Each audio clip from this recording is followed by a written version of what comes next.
ನಮಸ್ಕಾರ. ನಾನು ಶುಭಾ. ಫ್ರಿಜ್ ಬೇಡ, ಕರೆಂಟ್ ಕೂಡ ಬೇಡ, ನೀರು ತಣ್ಣಗಿರುತ್ತೆ. ಈ ನೀರು ಕೂಡ ನಿಮ್ಮ ಹೆಲ್ತ್ಗೆ ತುಂಬಾ ಒಳ್ಳೆಯದು. ಪ್ಲೀಸ್ ವಿಡಿಯೋ ಸ್ಕಿಪ್ ಮಾಡ್ದಿರಾ ಲಾಸ್ಟ್ವರೆಗೂ ನೋಡಿ. ನಿಮಗೆ ಅಕಸ್ಮಾತಾಗಿ ಯಾವುದಾದ್ರೂ ಶರ್ಟ್ ಆಗಲಿ ಡ್ರೆಸ್ ಆಗಲಿ ಐರನ್ ನೋಡ್ಕೋಬೇಕು, ಕರೆಂಟ್ ಇಲ್ಲ ಅಂದಾಗ ಈ ಥರ ಒಂದು ಪಾತ್ರೆ ತಗೊಂಡು ಪುಡಿ ಉಪ್ಪು ಹಾಕ್ಕೊಬಿಡಿ.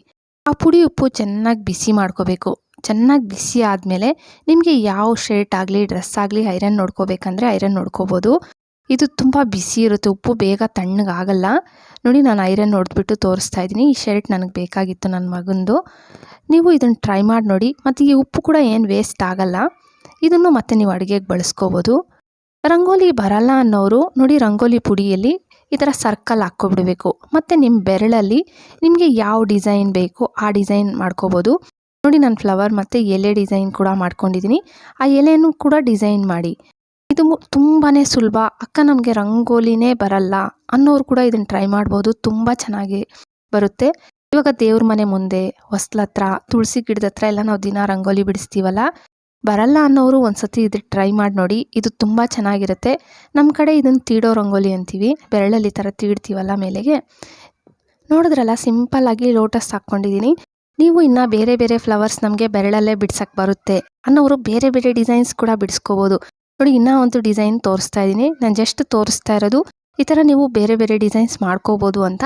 ನಿಮ್ಗಿನ್ನ ಒಬ್ಬೊಬ್ರಿಗೆ ಇನ್ನೂ ಬೆರಳಲ್ಲಿ ತುಂಬ ಚೆನ್ನಾಗಿ ಡಿಸೈನ್ಸ್ ಬರುತ್ತೆ ಅನ್ನೋರು ಈ ಥರ ಡಿಸೈನ್ಸ್ ಮಾಡಿಕೊಂಡು ಅರಿಶಿನ ಕುಂಕುಮ ಇಟ್ಬಿಟ್ರೆ ಅಂತೂ ನೋಡೋಕ್ಕೆ ದೇವ್ರ ಮನೆ ಮುಂದೆ ಆಗಲಿ, ಮನೆ ಮುಂದೆ ಹೊಸ್ಲತ್ತ ತುಂಬ ಚೆನ್ನಾಗಿ ಕಾಣಿಸುತ್ತೆ. ಪ್ಲೀಸ್ ವಿಡಿಯೋ ಇಷ್ಟ ಆಗ್ತಾಯಿದ್ರೆ ಒಂದು ಲೈಕ್ ಕೊಡೋದು ಮರಿಬೇಡಿ.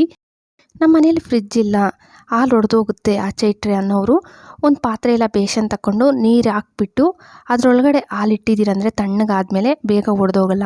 ಇಲ್ಲಾಂದರೆ ಒಂದು ಸ್ವಲ್ಪ ಕೊಬ್ಬರಿ ಎಣ್ಣೆ ಸೇರಿಸ್ಬಿಟ್ಟು ಚೆನ್ನಾಗಿ ಮಿಕ್ಸ್ ಮಾಡಿ ಇಟ್ಬಿಟ್ಟಿದ್ದೀರಂದರೆ ನೀವು ಸಂಜೆ ಅಕಸ್ಮಾತ್ ಲೇಟಾಗಿ ರಾತ್ರಿಯಲ್ಲಿ ಬಿಸಿ ಮಾಡಿದ್ರೂ ಹಾಲು ಒಡೆದೋಗಲ್ಲ. ಟ್ರೈ ಮಾಡಿ ನೋಡಿ.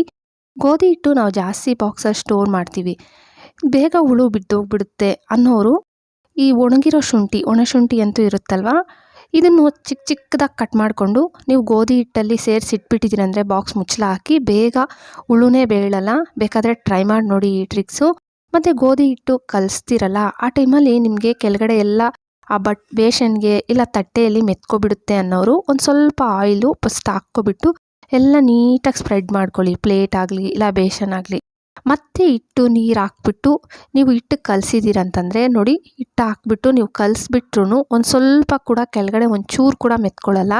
ಈ ಥರ ಹಿಟ್ಟು ನೀವು ಕಲಸಿದ್ದೀರಂದರೆ ಬೇಕಾದರೆ ನಾವು ದಿನ ಇವಾಗ ಚಪಾತಿ ಮಾಡೋಕ್ಕೆ ಹಿಟ್ಟು ಕಲಿಸ್ತೀವಲ್ಲ, ಬೇಕಾದರೆ ಈ ಟ್ರಿಕ್ಸ್ ಕೂಡ ಒಂದು ಸತಿ ಟ್ರೈ ಮಾಡಿ ನೋಡಿ. ತುಂಬಾ ಚೆನ್ನಾಗಿದೆ ಈ ಟ್ರಿಕ್ಸ್ ಕೂಡ. ಟ್ರೈ ಮಾಡಿದ್ರೆ ಅಂತೂ ಬಂದು ನನಗೆ ಕಾಮೆಂಟ್ ಹಾಕಿ. ಮಣ್ಣಿನ ಪ್ಲೇಟ್ ಆದರೂ ಇಲ್ಲ ಚೀಲ ಆದರೂ ತಗೊಂಡು ಮರಳು ಹಾಕಿ ತೇವ ಮಾಡಿಬಿಡಬೇಕು. ಮತ್ತು ಮಣ್ಣಿನ ಮಡಿಕೆ ನಂದು ಹಳೇದಿದು, ಲಾಸ್ಟ್ ಇಯರ್ ತಂದಿದ್ದು. ನಿಮ್ಮ ಹತ್ರ ಹೊಸದೇ ಮಣ್ಣಿನ ಮಡಿಕೆ ಇದ್ದರೆ ನೀಟಾಗಿ ತೊಳೆದ್ಬಿಟ್ಟಿಡಿ.